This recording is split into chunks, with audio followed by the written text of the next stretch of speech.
tu me tiens par la barbichette. Le premier qui rira aura une tapette.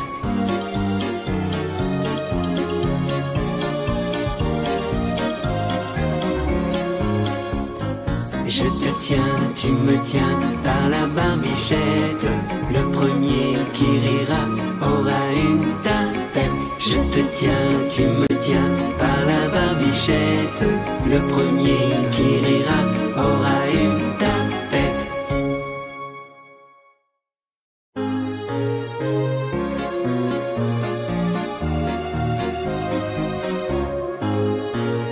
Je te tiens, tu me tiens par la barbichette. Le premier qui rira aura une tapette.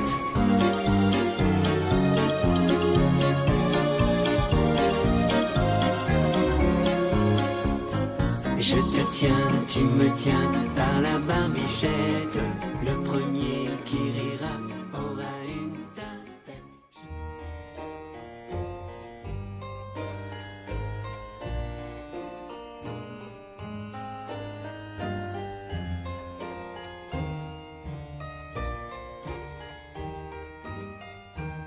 Chers amis, bonjour, j'ai le plaisir de vous retrouver pour une nouvelle vidéo illustrant l'un des livres des éditions Le Jardin des Livres. Et j'ai le plaisir, le privilège, on va dire ça comme ça, de recevoir le docteur Pierre-Jean Thomas Lamotte.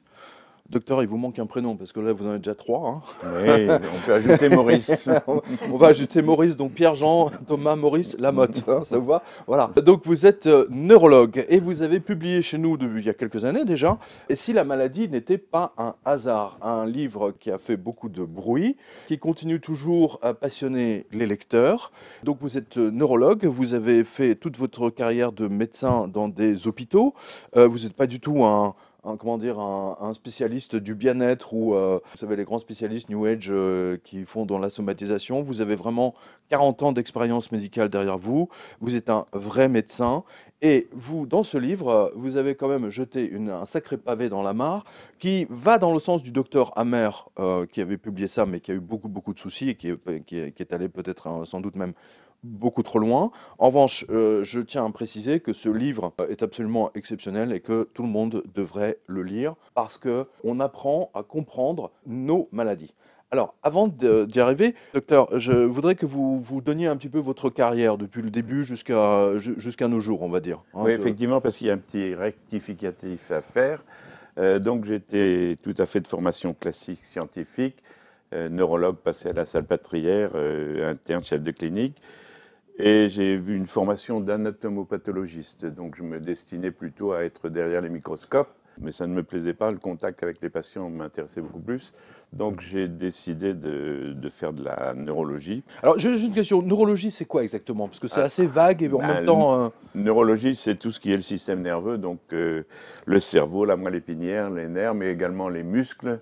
On va de la migraine à la myopathie en passant par les tumeurs du cerveau, ou les maladies dégénératives. Donc c'est quelque chose qui est très étendu et le nombre des explorations fait qu'on devient spécialiste de sa petite branche. Alors, vous avez été chef de service pendant combien de temps? Combien de patients avez-vous vu tout au long de votre carrière, grosso modo, à la louche? Les patients que j'ai vraiment écoutés, je dirais plus de 30 000.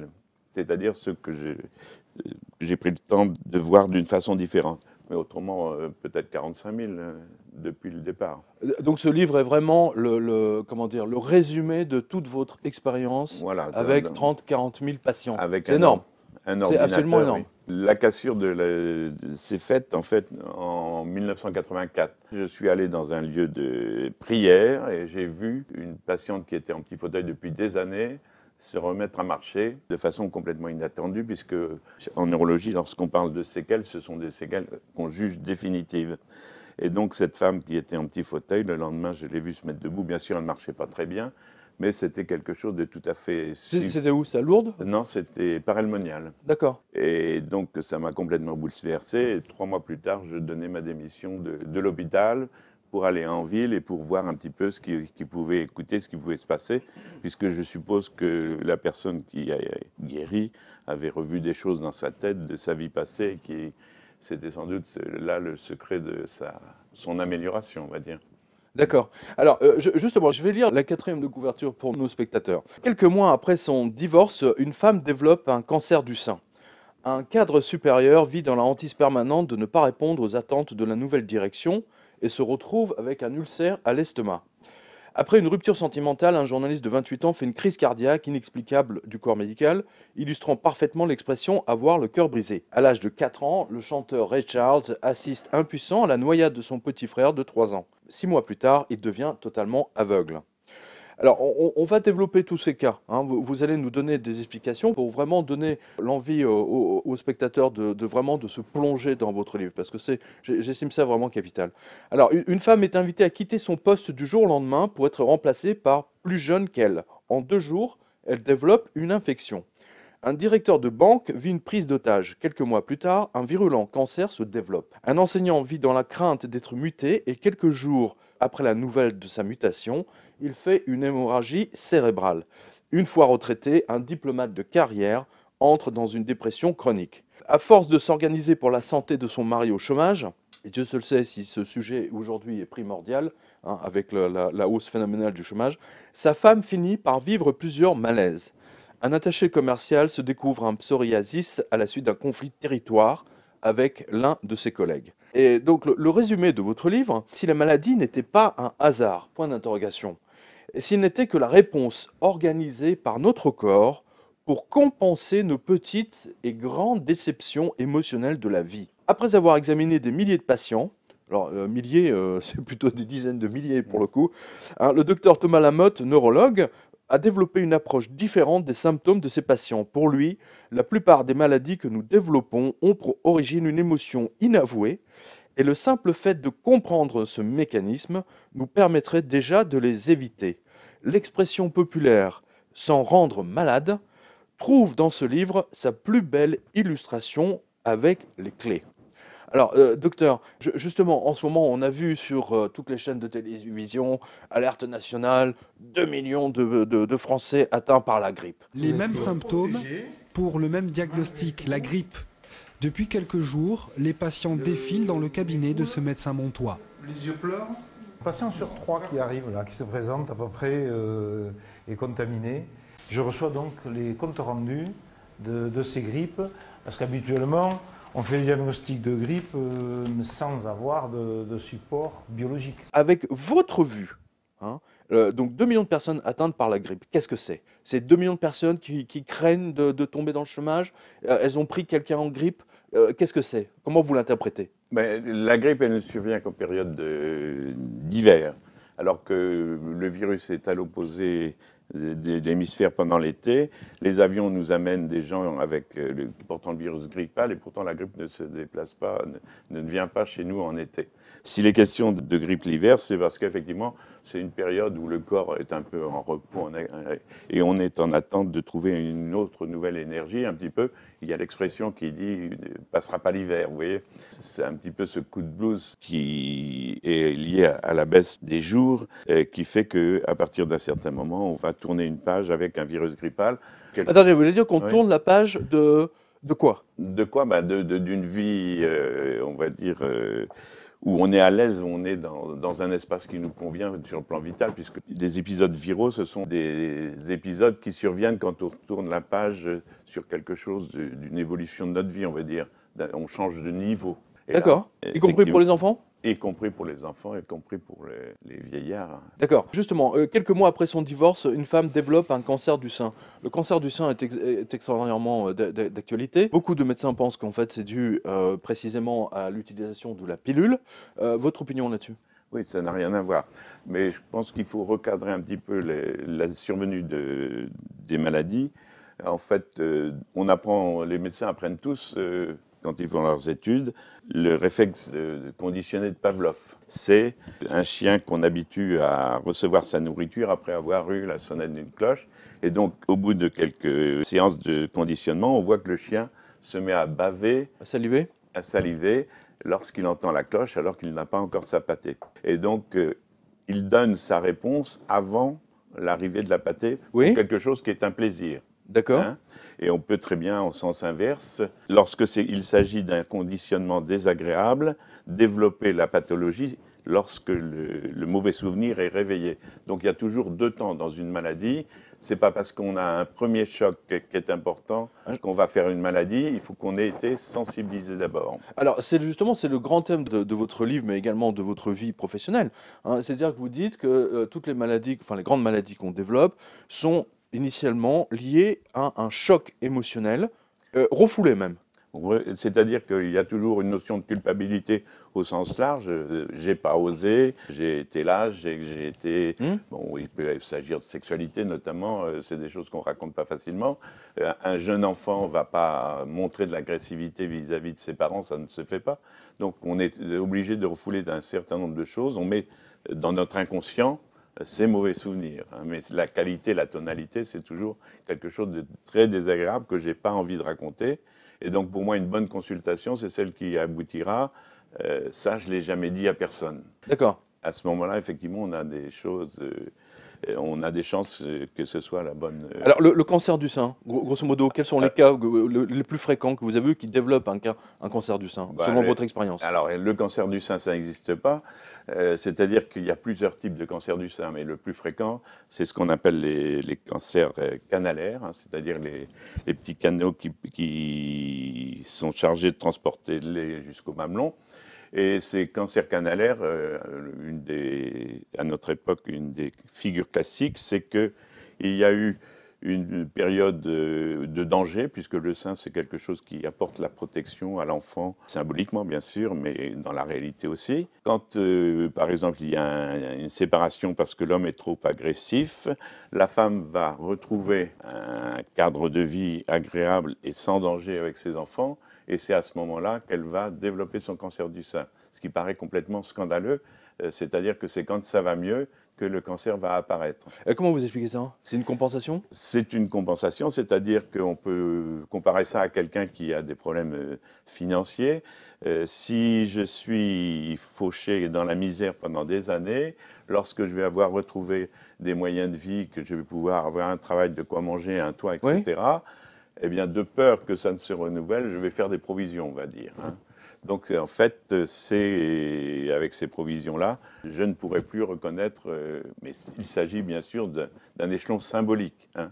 Alors, le problème, c'est que les médecins ne connaissent pas les symboles, mais chaque modification cellulaire et chaque tissu particulier a une symbolique qu'on apprend à connaître parce qu'effectivement, quand on voit le même cancer, on écoute les choses et on s'aperçoit que dans 100% des cas, on entend à peu près la même histoire.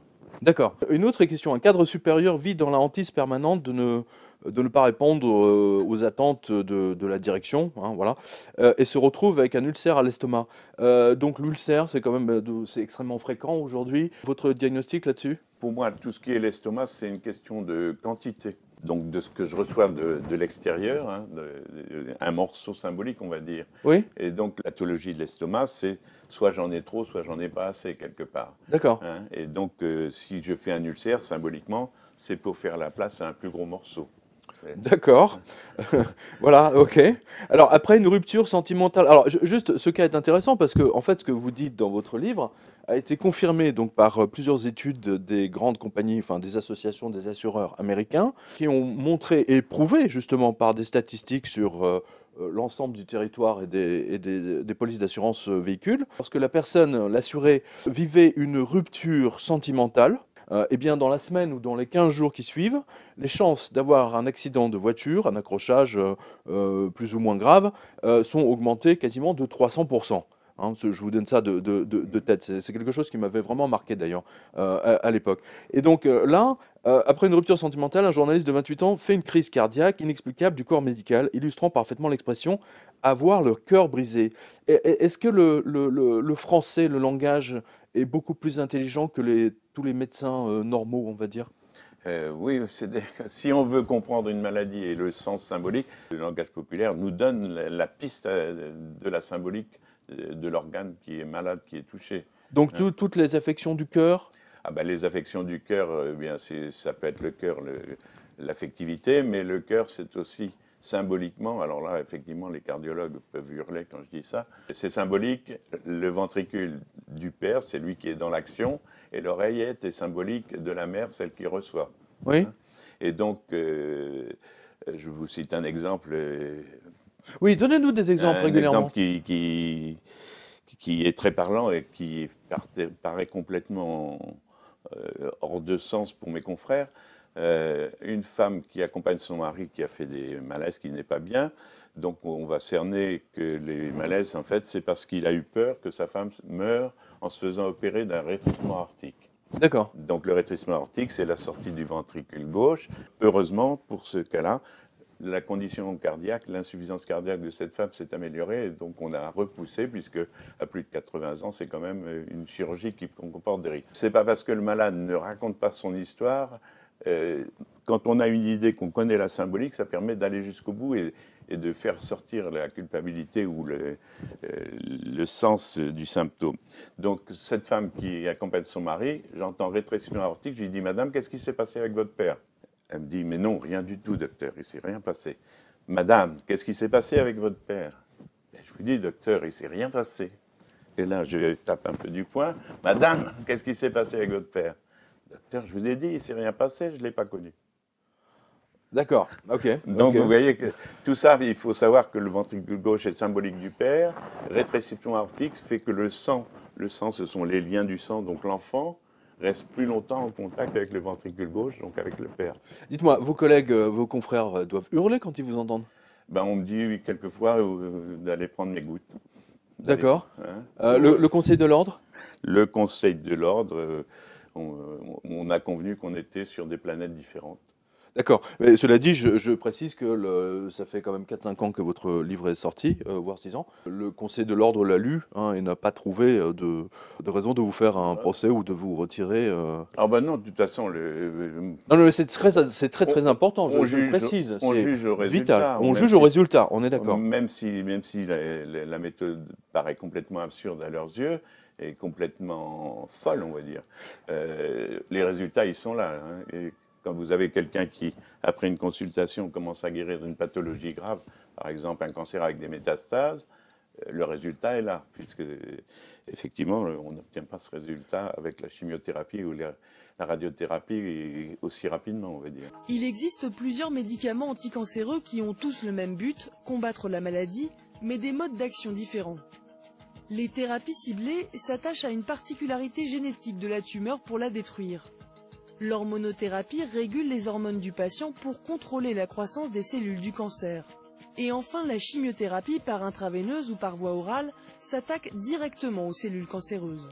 Une chimiothérapie par voie intraveineuse, injectable, se fait sous forme de cure, c'est-à-dire une administration pendant quelques jours, 2-3 jours, voire un seul jour, répétée tous les mois ou tous les 3 semaines, ça dépend des protocoles, et qui sont destinés à tuer de façon importante les cellules tumorales, le cancer, mais également, malheureusement, souvent les cellules saines sont atteintes. Ce qui explique qu'il y ait beaucoup d'effets indésirables avec ces chimiothérapies cytotoxiques. Pour aller dans votre sens à nouveau, et j'ai vécu l'illustration de ce que vous dites dans votre livre. Alors, un directeur de banque vit une prise d'otage. Quelques mois plus tard, un virulent cancer se développe. Et j'ajoute qu'en discutant avec différents chefs d'agences bancaires, donc qui ont été victimes d'attaques, enfin de hold-up, effectivement, les spécialistes au siège des banques savent pertinemment que, en général, le personnel finit par développer toute une série de maladies, en général entre 3 et 6 mois après le hold-up. Ça, c'est quelque chose de très net et très souvent, même dans la moitié des cas, c'est très souvent des cancers. En l'occurrence, une agression. Oui. Donc le hold-up, c'est plus précis que ça. Le hold-up, c'est donc quelque chose d'imprévu. Oui. Et donc la réponse n'est pas à 3 mois, elle est à 6 mois pile. Dans la mesure où, dans la compensation symbolique, on est à l'inverse, c'est-à-dire qu'un imprévu va se compenser à une date prévue, et comme la position de l'artère est à l'inverse au bout de 6 mois, c'est à partir de 6 mois qu'éventuellement les symptômes ou le début du cancer va se produire. Mais il faut que les personnes aient été sensibilisées, et c'est la façon dont elles vont ressentir l'agression qui fait effectivement que la pathologie va être à tel ou tel endroit. Alors, pour aller justement dans votre sens, parce que nous, on a vécu la chose, avec notre directeur de banque qui était proche de la retraite et donc la direction lui a donné la direction d'une agence justement très proche de son domicile. Hein. Donc il était à 3 ans ou 4 ans de la retraite. Il a vécu son deuxième hold-up extrêmement violent à Créteil, hein. C'est-à-dire qu'il y avait du sang partout, etc. Et ça n'a pas loupé. 11 mois plus tard, un cancer foudroyant s'est développé et il en est mort. Je précise que même une partie du personnel a été gravement affectée. Donc, est-ce que vous avez des conseils à donner aux spectateurs, justement? Parce que vous parlez vraiment de compensation. Et je ne sais pas si parce que vous êtes vraiment dedans, et si c'est assez clair. C'est-à-dire qu'en fait, s'il y a quelque chose qu'on ne dit pas, hein, mais qui nous travaille, ou une agression, et qu'on n'a pas exprimé, etc., eh bien, ça finit par se développer en maladie, c'est ça? On a tous souffert de très jeunes, et effectivement, c'est difficile de prévoir et de faire une prévention. Mais par contre, lorsqu'il y a effectivement une catastrophe, une situation de catastrophe, d'imprévu, ce serait bon de pouvoir écouter tout le monde, la façon dont on l'a ressenti et surtout, qu'est-ce qui éventuellement réveille un mauvais souvenir et qui va pouvoir faire surgir une pathologie à ce moment-là. De manière pratique, quel est le conseil que vous pourrez donner aux spectateurs? Quels sont les grands chocs qui risquent de déclencher quelque chose? Une agression dans la rue, un accident de voiture, c'est quoi? Oui, non, c'est plutôt des chocs psycho-affectifs dans la famille, avec les enfants, avec le mari. C'est quand même quelque chose qui me tient à cœur. Les imprévus, effectivement, peuvent donner ça. La fibromyalgie, par exemple, le syndrome de fatigue chronique, le burn-out. Donc cette fibromyalgie, il faut bien comprendre que c'est une maladie extrêmement courante. Il y aurait actuellement en France, tenez-vous bien, entre 1 400 000 et 2 millions de personnes qui seraient atteintes de cette maladie. C'est quelque chose de gigantesque. Cette maladie apparaît souvent chez les personnes qui ne respectent pas des règles fondamentales d'hygiène de vie, c'est-à-dire des personnes qui travaillent trop, des personnes qui ne s'arrêtent jamais, des personnes qui sont toujours dans le stress et dans l'activité. On retrouve ça aussi trop souvent chez des personnes qui ont eu des chocs émotionnels de départ, souvent des chocs de dévalorisation, des chocs d'humiliation, des chocs de salissure et des choses comme ça. Et on a beaucoup de difficultés pour comprendre l'origine de cette maladie. Il semblerait que l'on s'oriente vers une pathologie surtout d'origine neurologique, hein, des troubles justement dans le circuit de la douleur, qui est à l'origine qui serait à l'origine de cette maladie. Elle arrête la personne en plein vol. Elle est en suractivité, elle arrête la personne en plein vol. Donc il est peut-être temps justement, si la maladie est là pour arrêter, eh bien simplement de réfléchir. Pourquoi? C'est bien une maladie qui touche environ 1 million de Français, une maladie parfaitement reconnue par l'Organisation mondiale de la santé, mais qui reste aujourd'hui très controversée. Mais pourquoi parler de controverse, docteur? Elle est où la controverse? La souffrance des malades, elle ne se prête pas à débat.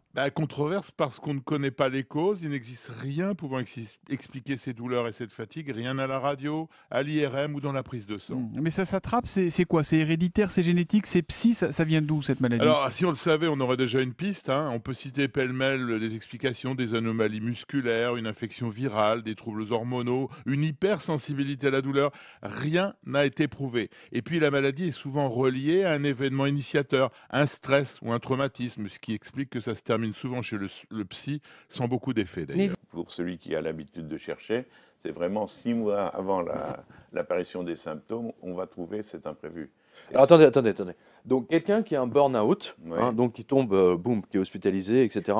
Que s'est-il passé 6 mois avant, grosso modo? Je ne sais pas, c'est n'importe Non quoi. mais je veux dire, c'est quoi? C'est un choc émotionnel, une C'est un rupture choc- affective, c'est quoi? Un choc, ça peut être n'importe quoi. Une dispute familiale, c'est ça? Du moment qu'il s'agit d'un imprévu et que ça correspond à quelque chose que j'ai déjà vécu auparavant, enfin j'ai déjà été sensibilisé. Mais enfin, docteur, on vit tous, grosso modo, la vie est faite d'imprévus par définition. Alors moi je sais personnellement que j'ai vraiment trouvé maintes des illustrations, mais c'est vrai que beaucoup de gens pourraient vous dire, vous enfoncez une porte ouverte. C'est pas enfoncer les portes ouvertes là, c'est vraiment donner des règles très précises de lecture qui permet de savoir au médecin, avant d'avoir entendu les confidences de la personne, de savoir ce qu'il va entendre. Hein. D'accord. Alors l'autre chose dont on n'a pas parlé encore maintenant, c'est qu'effectivement, on a tous un caractère qui déjà traduit une défense contre des choses que nous avons vécues, soit déjà dans le ventre de maman ou très peu de temps après la naissance. Et donc il y a un rail maternel, il y a une souffrance qui s'est produite dans le lien mère-enfant qui est le rail de ma sensibilité et qui sera là pour toute ma vie. On peut prendre l'histoire de Lance Armstrong, le cycliste. Oui, allez-y. C'est un monsieur, quand on regarde ses photos, quand il arrive sur la ligne d'arrivée, on peut remarquer que c'est un homme qui a des index très longs. Oui. Donc c'est pour moi la marque qu'il s'est passé quelque chose pendant la grossesse. Au moment de la fin du 3e mois de grossesse, il y a eu un choc important à ce moment-là. Oui. Hein, c'est un choc de séparation. Ça peut être aussi bien le père de la femme enceinte qui risque de mourir. Ça peut aussi bien être une hémorragie qui fait que le bébé va peut-être mourir. Mais dans le cas de Lance Armstrong, donc c'était des mauvais rapports entre la mère et son époux. Le père de Lance Armstrong, il est parti, il avait à l'âge de 2 ans à peu près. D'accord. Et donc, quand on a cette sensibilité, eh bien, au moment du choc pendant la grossesse, il n'y a pas le pic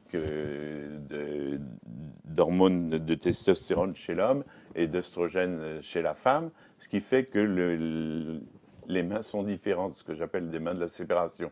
D'accord. Donc vous avez Jeannie Longo, si vous regardez sa main, en tant que femme, elle devrait avoir un index très long. Pardon. Moi, j'ai toujours hésité sur la nature de Madame Longo, mais bon. Eh bien, elle a un index très court comme un homme. Bah, elle a une allure d'homme, hein. Il faut voilà. dire ce qui est. Hein. Mais ça, c'est effectivement, je ne connais pas son histoire, ce qui s'est passé quand elle était dans le ventre de sa maman. Hein. Et alors, ce qui est amusant, quand on connaît la compensation symbolique, on sait que remuer les jambes, c'est être en relation symboliquement. Hein. Et donc, quand la maman a vécu cette séparation avec son mari, par exemple, et qu'elle souhaitait qu'il y ait un rapprochement plutôt qu'une rupture, eh bien, vous allez voir l'enfant qui va faire un sport, qui va faire du jogging, qui va faire du vélo, oui. qui est remué les jambes, et symboliquement, il met en relation, il apporte une consolation à sa mère, puisque symboliquement, il la met en relation avec son mari. D'accord. C'est complètement absurde. C'est effectivement... Mais c'est toujours comme ça, c'est-à-dire que quand on regarde un symptôme, il apporte un alibi pour moi dans ce que je vis, mais aussi il apporte un alibi à un mauvais souvenir des parents qui ont gardé une culpabilité pour quelque chose. Justement, abordons des accidents, ce que j'appelle accidents, c'est-à-dire l'hémorragie cérébrale, extrêmement fréquente de nos jours, même de plus en plus fréquente. Alors là, sur votre livre, donc un enseignant vit dans la crainte d'être muté, et quelques jours après avoir appris la nouvelle de sa mutation, il fait une hémorragie cérébrale. Vous pouvez nous commenter cela et comment l'éviter? Là, on est dans la pathologie du cerveau. Oui. Donc il faut savoir que le cerveau, symboliquement, c'est l'organe des projets. Et donc, quand les projets sont contrariés, on va avoir donc des zones qui vont ruminer. Et c'était le mérite du docteur Hammer d'avoir décrit différentes zones dans le cerveau, chacune ayant un rôle particulier pour juger de savoir si la réalisation de mon projet se fait normalement ou au contraire de façon contrariée, me rappelant par exemple des mauvais souvenirs. Donc vous avez par exemple la partie frontale ici en avant, ça va être la peur d'un danger, notamment la peur de la maladie qui va être gérée par cette zone-là. Si vous êtes un homme et que vous avez un problème de territoire, ça peut être la femme, l'épouse, ça peut être le travail, oui. Ça va être cette zone-là qui va ruminer, on va dire. Et donc quand on connaît cette localisation de ce que j'appelle le cerveau stratégique, oui.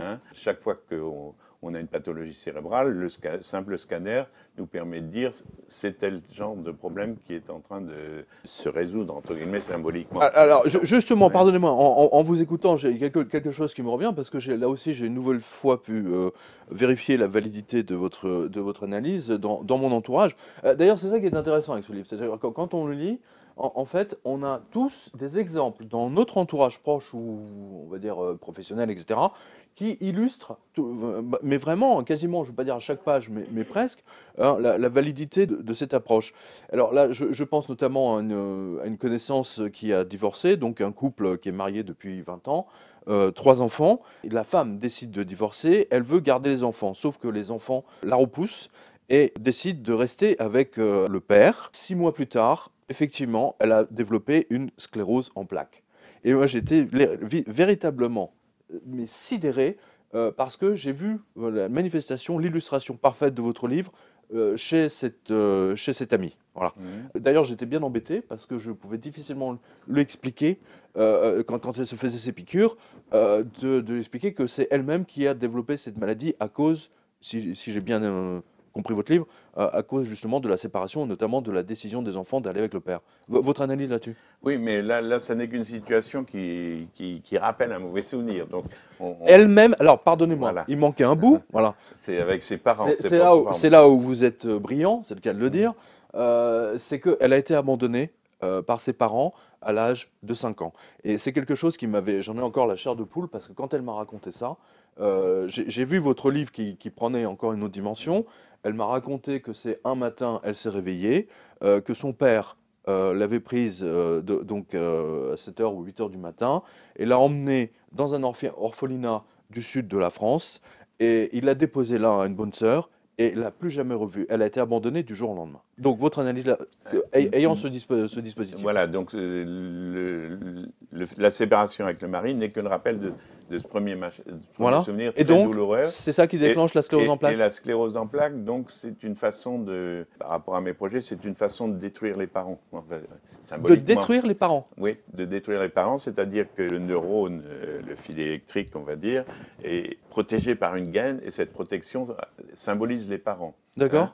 Et donc si les parents ont eu un comportement qui ne me convient pas du tout, je vais les détruire symboliquement. Ça paraît complètement idiot, mais c'est comme ça dans toutes les scléroses en plaques. Donc, soit le projet des parents ne convient pas du tout et c'est pas le mien, soit au contraire, je transgresse la règle des parents et je me sens coupable. Et comme c'est quelque chose qui est insupportable, eh bien, les poussées sclérose en plaques vont s'étaler en fonction de l'histoire. Pour les spectateurs qui auraient quelqu'un dans leur entourage qui sont affectés, il y a une façon de guérison immédiate là-dessus, justement? Parce que, parlons de la guérison, est-ce que votre livre permet justement aux gens de guérir?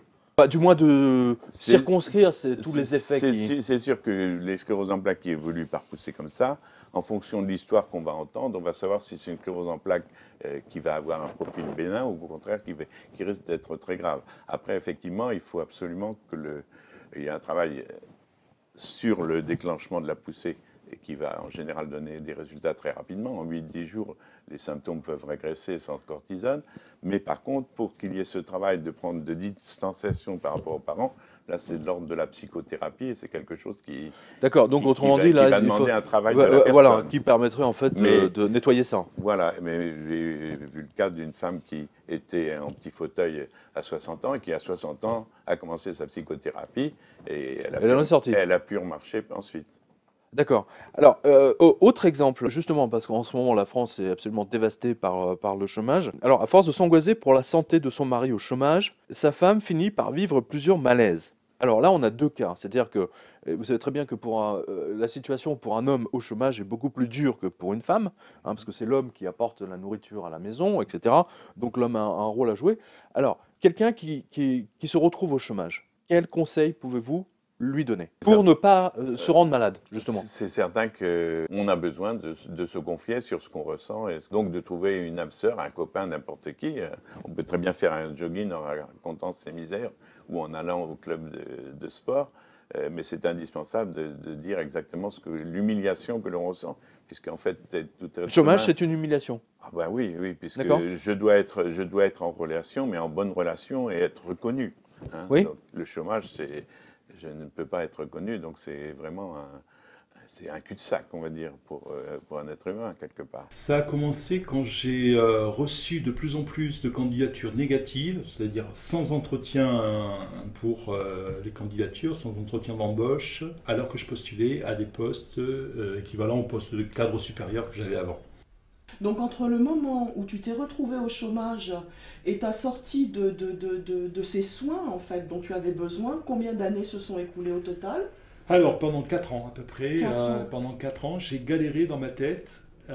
Socialement j'étais effectivement chômeur précaire mais avec un handicap supplémentaire qui était effectivement cette déprime, cette dépression et puis après cette grave maladie. Dans votre métier, donc, en tant que médecin, qu'est-ce que vous avez vu? Quels effets ça a chez les chômeurs? On ne peut pas généraliser, hein, mais souvent, effectivement... La dépression, pardonnez-moi, mais moi, ce que je vois dans le courrier des lecteurs, c'est dépression. Ils entrent en dépression. Au bout de 6 mois, 9 mois, Ils entrent dans Mais une dépression épouvantable, ils n'ont plus envie de sortir. C'est pas une vraie dépression au sens psychiatrique du terme. J'aime mieux appeler ça, plutôt que dépression réactionnelle, j'aime mieux appeler ça syndrome d'épuisement quand il s'agit d'un imprévu. Hein. Parce que c'est quelque chose, il suffit de voir le moment de l'imprévu, ce que les gens ont ressenti.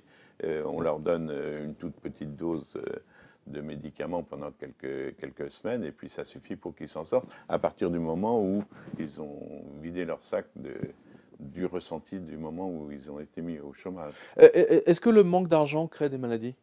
Bien, le manque d'argent... attendez, avec 40 000 patients, vous avez forcément vu... Bien sûr, mais c'est plutôt des imprévus dans ma stratégie, on va dire. Je pense à une femme, par exemple, qui a été traînée devant la justice parce qu'elle avait vendu son affaire à quelqu'un qui a porté plainte parce que c'était une agence matrimoniale. Et il lui a dit que c'était une affaire pourrie, donc il réclamait 100 millions à l'époque, donc c'est 1 million de francs, mais maintenant en euros, de dommages et intérêts. Et donc ils sont allés jusqu'en cour d'appel, et cette femme-là s'est donc projetée, croulant sous les dettes et n'ayant plus de vie sociale. Elle a développé une hépatite C. D'accord. Et il a suffi de mettre en place cette histoire-là pour que les signes de l'hépatite régressent totalement. Ah, d'accord, mais justement, c'est intéressant. Hépatite C, les hépatites en général, ça correspond à quoi? Alors, une hépatite, le foie, il sert à me donner l'autonomie dans l'idole de vie où je suis. Oui. Hein, c'est-à-dire la famille, le travail, etc. Et donc, chaque fois que on m'oblige de sortir de ces limites, eh bien, mes besoins sont nouveaux. Et donc, je vais faire l'hépatite pour symboliquement nettoyer ce que j'avais et reconstituer d'autres réserves, on va dire. Hein. Donc, qu'est-ce qu'on peut prendre comme exemple? Ça peut être, par exemple, un papa qui est tout triste de voir sa fille se marier. Et il peut déclencher une hépatite. Ça peut être un employé auquel on impose d'aller loin géographiquement par rapport à son travail initial. Ça peut être ma fiancée qui fait une hépatite pour les fiançailles parce qu'elle était fille unique, donc elle aimait bien son caractère solitaire, enfin son indépendance, et le fait de s'engager fait qu'elle part dans une vie à deux, et à ce moment-là, elle fait une hépatite mononucléosique, parce que mono, ça veut dire seul, hein, c'est le virus qui permet de passer l'étape de 1 à 2 ou de... Ah, c'est curieux que vous disiez ça, parce que justement, j'ai eu le cas, il y a 15 jours, d'une jeune fille qui s'est installée dans son studio, etc., et qui, 6 mois plus tard, a développé une comment vous dites ça déjà? Mononucléose, voilà, infectieuse. Mononucléose, d'ailleurs, on la salue. Une mononucléose, alors, son papa me l'a présentée comme, non pas comme une mononucléose, mais comme la maladie du baiser. Maladie du baiser, c'est ça. Alors, c'est quoi là? Alors, vous, comment vous voyez ça? Bien, j'ai le stress de toujours être tout seul, et à partir du moment où je suis content et je suis deux, eh bien à ce moment-là, je développe la maladie virale qui est une façon de marquer l'étape, on est passé à une étape ultérieure. Mais attendez, ce que vous dites là, en fait, ce qui ressort également dans votre livre, c'est qu'en fait, il y a un autre mécanisme qui agit derrière, hein, que les maladies ne sont pas du tout, comment dire, innocentes, et que c'est plutôt nous qui les faisons venir. Parce que c'est ça qui ressort de votre livre quand même. Ben, bien sûr, c'est notre façon de... Enfin, pas toutes, hein, mais une grande majorité à vous lire. C'est-à-dire, pour moi, la maladie, c'est quand je n'ai pas été capable de dire « je suis coupable », de prendre la responsabilité. Et on dit « c'est l'autre qui, c'est l'autre qui ». D'accord. Mais si on dit « ben, j'ai fait une connerie, etc. », à ce moment-là, effectivement, on ne met pas dans l'inconscient et donc il n'y aura pas de pathologie. Mais donc ça ne peut être que l'aveu qui empêche un programme de maladie. Alors, une autre illustration de votre livre, alors celle-là, je l'ai vécu, c'est quelqu'un que beaucoup de gens connaissent. Lorsque le Quotidien de Paris s'est arrêté, hein, pour des problèmes, à cause de problèmes financiers, il y a on va dire 20 ans, Philippe Tesson, donc, qui était l'architecte et le papa, on va dire, le créateur du Quotidien, il a déclenché effectivement, enfin, quand il avait tous ces problèmes financiers, quand il voyait qu'il a fait une crise cardiaque. Donc les chefs d'entreprise sont plus touchés que les autres par compte tenu des responsabilités qu'ils ont sur le dos? Non, c'est leur territoire, leur entreprise. Hein. D'accord. Donc c'est un conflit de territoire, c'est quoi? Oui, c'est ça. C'est donc absolument le... Parce que c'est très souvent qu'on entend les chefs d'entreprise qui ont fait une crise, etc. Et en général, c'est toujours D'ailleurs, on l'a vu parce qu'avec la crise économique actuelle, on voit notamment en Italie un nombre incalculable de suicides de patrons, de chefs d'entreprise, même en France maintenant. Je crois qu'on a un suicide toutes les semaines ou deux par semaine de chefs d'entreprise. Effectivement, c'est de l'entreprise, c'est un lien très fort, c'est ma réussite. Hein. C'est aussi fort que le couple, on va dire, pour un chef d'entreprise. Alors que c'est moins vrai pour un salarié, un employé de l'entreprise. Alors, je vais encore plus loin. En fait, à vous résumer, en fait, l'échec ou le sentiment d'échec développe les maladies. C'est bien ça? Oui, mais il y a aussi toutes les satisfactions qui vont pouvoir changer. On a dit que c'était une maladie, c'était quelque chose de symbolique. Et quand il y a une situation positive qui arrive, alors que je l'attends depuis très longtemps, eh bien, je vais... Ça contrebalance, ça équilibre. Oui, mon symbole va changer. Hein. C'est le cas, par exemple, des tumeurs cérébrales. Vous avez un jeune garçon qui est doué pour la musique et qui voudrait faire sa carrière dans la musique. Les parents disent, c'est pas question, tu pourras pas vivre. Donc, il fait son métier d'architecte, mais tout en continuant à faire de la musique. Une fois arrivé à la retraite, il se débrouille pour monter dans une grande ville un concert qu'il dirige. Hein. Il a un succès formidable. Effectivement, quelques mois plus tard, on va voir apparaître un glioblastome, un cancer du cerveau, parce qu'il y a la satisfaction enfin d'être reconnu, ce que n'avaient pas fait ses parents. Toutes les tumeurs cérébrales, c'est quand ça va mieux. C'est ça, c'est-à-dire qu'en fait, c'est ouf, et puis boum. Voilà, mais c'est aussi le cas du cancer du larynx. Le cancer du larynx, c'est quand je n'ai plus à me taire, à fermer la gueule, on va dire. Hein. Les cancers des bronches, c'est quand la cause d'une dispute ancienne, le cancer du col de l'utérus, par exemple, enfin tout ce qui est les cellules de passage de communication, on va dire. Chaque fois que la situation s'améliore, je retrouve un bon amant qui veut me faire un gosse, c'est le déclenchement d'un cancer du col de l'utérus. C'est réduit un petit peu, mais... Oui, non, mais... caricatural, on va dire. Non, mais je sais que ça peut être... ce que vous dites peut vraiment, pas choquer, mais vraiment interpeller les spectateurs. Mais je dois reconnaître que, et d'ailleurs on a eu suffisamment de témoignages de vos lecteurs, etc., pour savoir que votre guide, votre grille, entre guillemets, fonctionne très bien. Du moment que ça permet aux gens justement de les éviter ou de les comprendre, c'est déjà un immense pas en avant et rendu à vos semblables. On va dire ça comme ça. Une autre question. Donc, alors, un attaché commercial, par exemple, se découvre un psoriasis à la suite d'un conflit de territoire avec l'un de ses collègues. Les conflits de territoire, c'est très fréquent dans les entreprises, notamment entre les commerciaux. On le voit dans Mon oncle d'Amérique, le conflit de territoire avec Depardieu et comment il se rend malade.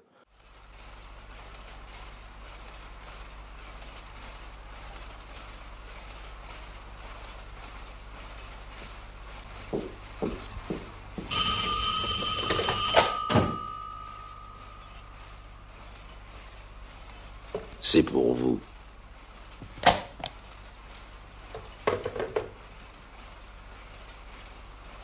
Oui, monsieur Vaudoyen? C'est dans le dossier Blondel. Je vous le prépare et je vous l'apporte tout de suite.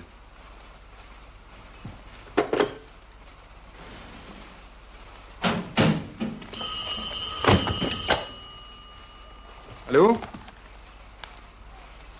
Bonjour, Gérard. À l'encollage? Bon, ben, j'y vais tout de suite. Il y a un pépin à l'encollage. Si monsieur Vaudoyen rappelle, vous lui direz que je lui apporterai le dossier Blondel dès que j'en aurai fini. Les hommes qui sont vraiment masculins, c'est vrai que pour eux, le territoire, c'est quelque chose auquel il ne faut pas toucher. Les hommes féminins sont protégés, eux. Ben, donc, c'est ceux qui ont eu un traumatisme pendant la grossesse et qui n'ont pas fait leur pic de testostérone. Ces hommes-là ne feront pas de problème de territoire. Alors justement, là aussi, pour aller dans votre sens, un autre livre, d'ailleurs il y a eu pas mal de recherches qui ont été publiées dans les magazines de médecine, de recherche médicale américaine et anglaise. En fait, plus le taux de testostérone est élevé et plus les gens ont une chance de se retrouver en prison. Enfin les hommes, je parle des hommes. Oui, puisque la testostérone, c'est lié à ma décision, à mon passage à l'acte, qui peut être impulsif ou déraisonné, violent, on va dire, oui. hein, violent. Alors que quelqu'un qui est très féminin comme Lance Armstrong, jamais il va venir vous faire un casse ou vous agresser. Oui. Il est dans l'accueil, il a une psychologie d'accueil. Il sera déçu, il fera une pathologie quand ça ne marche plus. Il a fait un cancer du testicule. Hein. Mais Le cancer du testicule, c'est quoi? Ben, c'est un problème de... Le testicule, c'est fait pour faire des gosses. Oui. Donc c'est comme quand il y a des séparations. Et chez lui, le programmant, c'est le départ de son père, de la famille. Alors, si je vous résume bien, encore une nouvelle fois, si, par exemple, je sais pas, un patient vous raconte sa vie, grosso modo, sans omettre de détails majeurs, notamment de son enfance, vous pouvez diagnostiquer les maladies qu'il pourrait éventuellement développer? Oui, à partir du moment où on connaît le caractère de quelqu'un, des gens qui sont très speed, par exemple, les femmes qui sont très speed, ou les hommes féminins qui sont très speed, une pathologie de la thyroïde, par exemple. C'est quoi la thyroïde? La thyroïde, donc c'est une glande qui nous permet d'agir au bon moment et donc d'être bien synchronisé par rapport à mon but à réaliser. D'accord. Hein, et quand il y a une urgence, vite, et que la thyroïde et que je n'arrive pas à me tirer d'affaire, je vais déclencher une pathologie de la thyroïde après pour symboliquement me rendre capable d'avoir résolu le problème. Alors, est-ce que vous avez reçu des courriers de lecteurs qui vous disent, ils ont lu votre livre, hein, il y a un historique maintenant, qui ont réussi à guérir, je ne veux pas dire simplement en lisant votre livre, mais en comprenant ce qui a développé comment dire, la maladie? Oui, alors c'est pas comprendre. Hein, effectivement, il faut que la personne revoie les incidents, soit du déclenchement de la maladie, soit de la programmation, qu'ils revoient dans leur tête et en même temps qu'ils revoient les émotions. Pour moi, une bonne consultation, si on pousse les gens dans leur émission quand ils revivent les mauvais souvenirs, on est dans les larmes, enfin, il y a des manifestations extérieures qui peuvent être assez violentes même. Hein.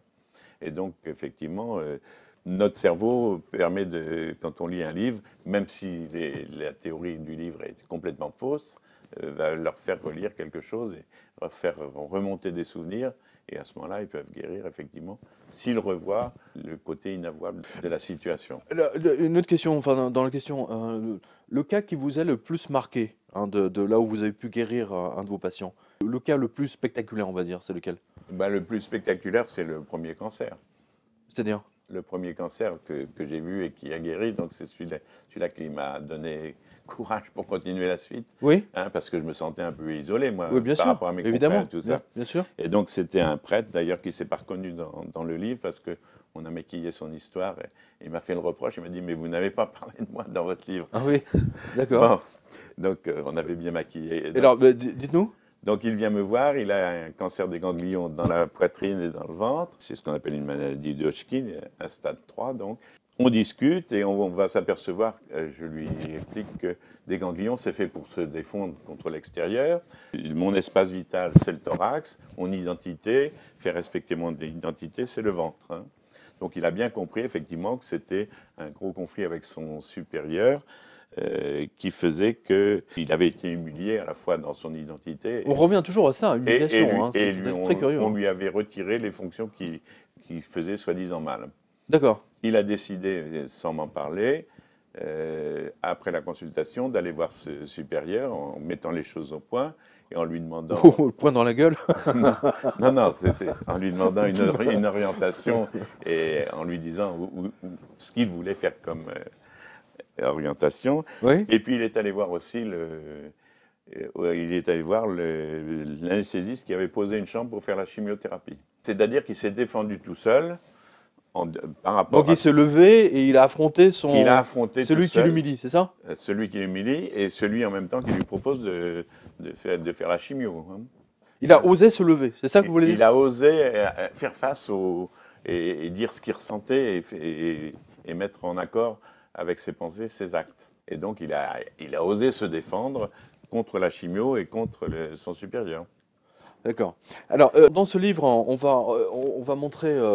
alors, il y a un chapitre qui est intéressant, c'est le délai de 6 mois, hein, parce que vous en parlez souvent. Malaise, crise d'épilepsie et perte de connaissance. Alors, les pertes de connaissance sont très, on va dire, fréquentes chez les femmes. Si vous pouvez expliquer donc aux spectateurs ce qu'est le principe, de manière très simple, hein, ce qu'est le principe, selon vous, du délai de 6 mois. Je le connaissais parce que je l'ai lu dans La vie de Sainte Thérèse, c'est là que je l'ai appris. Les compensations symboliques, donc, c'est le contraire. Donc il y a une date, un imprévu, donc il va falloir une date prévisible. Hein. Donnez-moi un cas concret.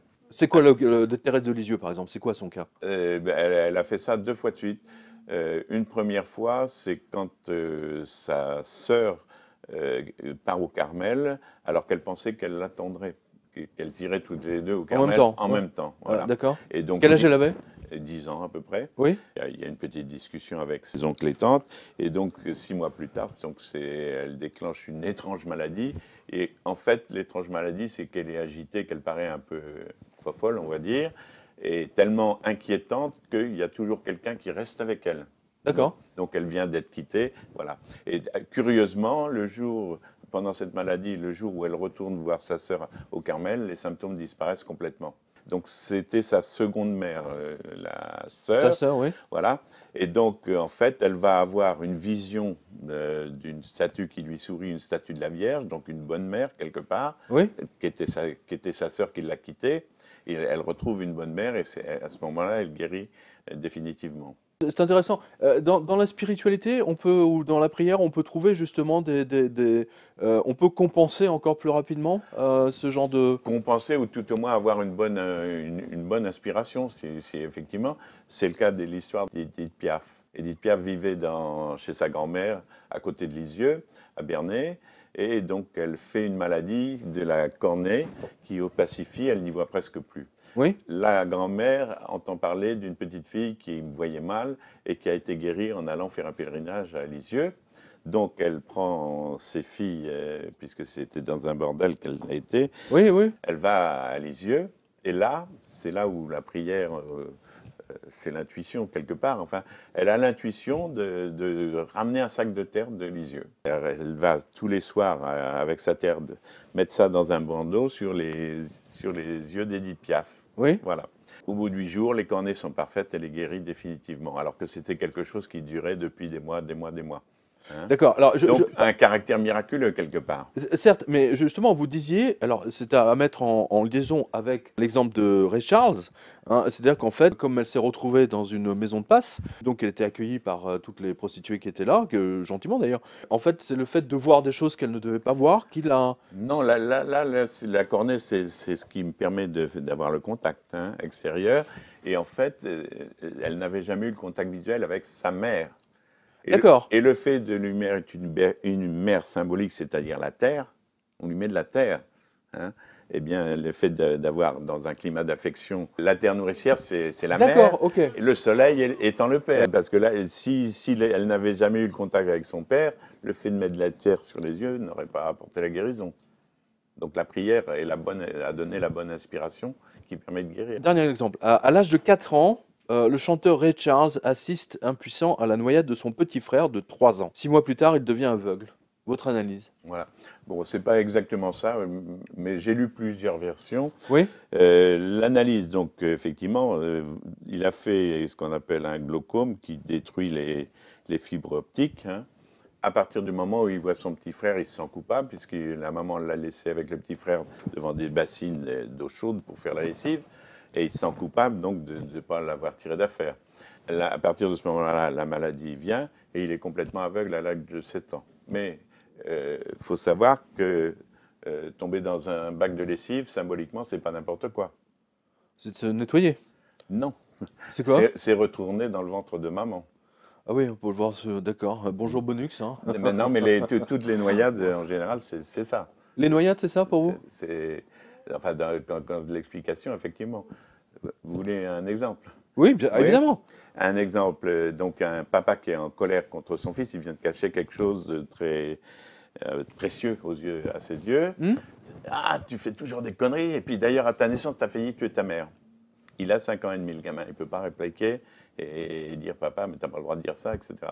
11 ans, on le retrouve noyé dans la mer. Il est dans le ventre de la mer, symboliquement, hein, dans l'eau, et il ne ressort plus, donc il ne peut pas tuer la mer. D'accord, mais enfin, ça va assez loin, là. Hein. Je veux dire, ça va très très loin, même. Ça va très loin, puisqu'effectivement, c'est en prononçant ces paroles-là, que le père a induit la noyade. D'accord, mais vous n'avez pas l'impression, si vous voulez, que, que justement ce sont quand même parfois des choses voulues, enfin je veux dire les circonstances de la mort, vous pensez que c'est un reflet, ça donne une solution ou une réponse à des choses de la vie de la personne? C'est une compensation symbolique, puisque le père est consolé, puisqu'il ne va pas tuer sa femme, quelque part, hein, et sa culpabilité à lui, il l'a plus. Mieux vaut mourir moi que tuer maman, quelque part. D'accord. Donc c'est une bonne solution. D'accord. Oui, c'est effectivement, ça on l'a vu aussi. Mais ça c'est absolument dramatique, effectivement. Oui. En comprenant en fait les différents mécanismes, on peut voir justement les premiers signes. Je pense notamment aux allergies, par exemple. Oui. Hein, les allergies qui rappellent quelqu'un ou qui, voyez, et qu'on finit par détester. Oui. Exemple, le parfum. Hein, vous avez beaucoup aimé le parfum d'une femme, et le jour où elle vous quitte, vous le détestez, ce parfum. Oui. Hein, c'est un grand classique, ça, de la littérature amoureuse. Alors, docteur, pour conclure, quels conseils pourrez-vous donner aux spectateurs pour bien comprendre leur environnement, leurs émotions négatives, et qui peuvent les empêcher de tomber malades? Il y a une espèce de une prévention, on va dire, qu'on peut faire à chaque fois qu'on a un choc important, une déception importante, et ce serait une bonne chose que de se déculpabiliser, que de s'avouer à soi-même que c'est quelque chose qui est arrivé et d'en assumer la responsabilité et les conséquences. Et c'est le dire publiquement? C'est le confier à quelqu'un. Moi, je sais que aller à l'église. La confession, l'examen de conscience, c'est quelque chose qui peut certainement aider, bien sûr. Hein. Dès qu'une maladie apparaît, il faut savoir que le symptôme, il n'est pas là par hasard, qu'il a un sens très précis, un sens symbolique. C'est un alibi pour que qui va me déculpabiliser quelque part. Et donc, si j'arrive à faire ce travail de raconter la culpabilité qui m'a mis ça en place, à ce moment-là, je me donne les possibilités de guérison. D'accord. Alors, juste pour finir, moi j'ai un cas concret. Hein, vous savez que je préfère les cas concrets, factuels. Je me suis rappelé que, parce que vous savez que ma spécialité c'est quand même les finances en ce moment, que lors de l'effondrement de l'Argentine en 2001, hein, lorsque toutes les banques ont fermé, lorsque les Argentins ont perdu toutes leurs économies, les épargnants, découvrant qu'ils ont été floués, volés par les banques, dans les 6 mois qui ont suivi, ayant perdu toutes les économies d'une vie, de l'argent qu'ils avaient mis de côté pour s'acheter la maison de leurs rêves, etc., il y a eu une augmentation phénoménale de cancers, de pathologies, comme vous dites dans votre langage de médecin, hein, notamment de cancers et de méga-dépression, et bien entendu de suicide.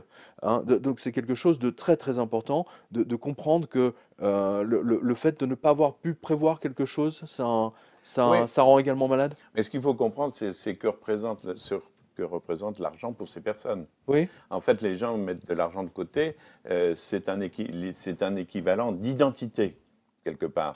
Si je deviens milliardaire et qu'on regarde ma voiture, mon yacht, etc., c'est parce que, quelque part, mon identité... Non, mais là, je vous parle d'épargnants standards, hein, je vous parle pas de...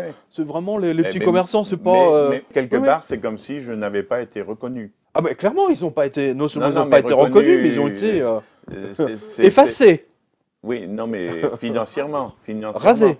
Mais l'équivalent psychologique, c'est comme si j'avais été condamné ou je ne sais pas quoi. Enfin, je n'avais pas été reconnu à ma juste valeur. Oui, mais attendez, ce sont des millions de gens qui n'ont pas été reconnus à leur valeur. Bien sûr. Et donc, c'est ce qui explique donc, on voit bien les conséquences. C'est-à-dire, un choc émotionnel déclenche une maladie. Ce que la plupart des médecins ont toujours refusé de voir. Voilà. Hein, c'est ce que vous expliquez dans le début de votre livre. Mais il y a des gens qui ne font pas des placements, qui ne font jamais de placement. De placement financier, vous voulez dire. Financier. Oui, d'accord.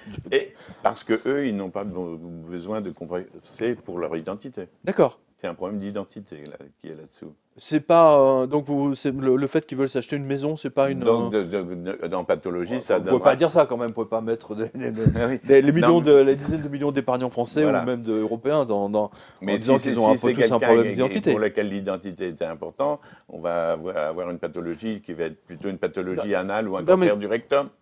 Qui va donner des choses qui fait que je me... Absolument, il y a un très bon film d'ailleurs avec Lucchini, si mes souvenirs sont bons, absolument. Il a un problème de digestion, il est obligé d'être opéré parce qu'il est extraordinairement radin. Hein, c'est très intéressant. Hein, tous les gros radins ont toujours des problèmes à l'estomac ou à l'anus.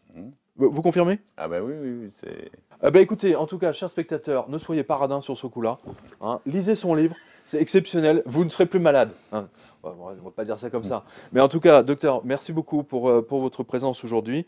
C'est un des livres les plus marquants, je pense, que j'ai pu lire au cours de ces 10 dernières années. Ah oui, pour moi, c'est l'avenir de la médecine. Hein. La médecine des mauvais souvenirs, on va dire. Voilà. Bon, en tout cas, merci à vous. Merci donc aux spectateurs de la chaîne du Jardin des Livres. On vous retrouvera très prochainement pour de nouvelles interviews. À bientôt.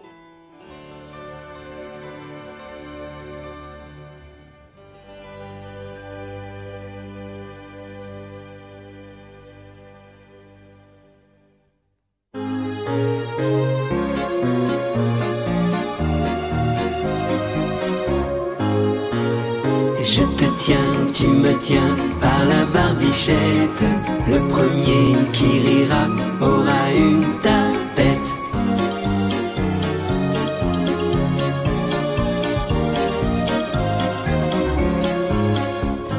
Je te tiens, tu me tiens par la barbichette.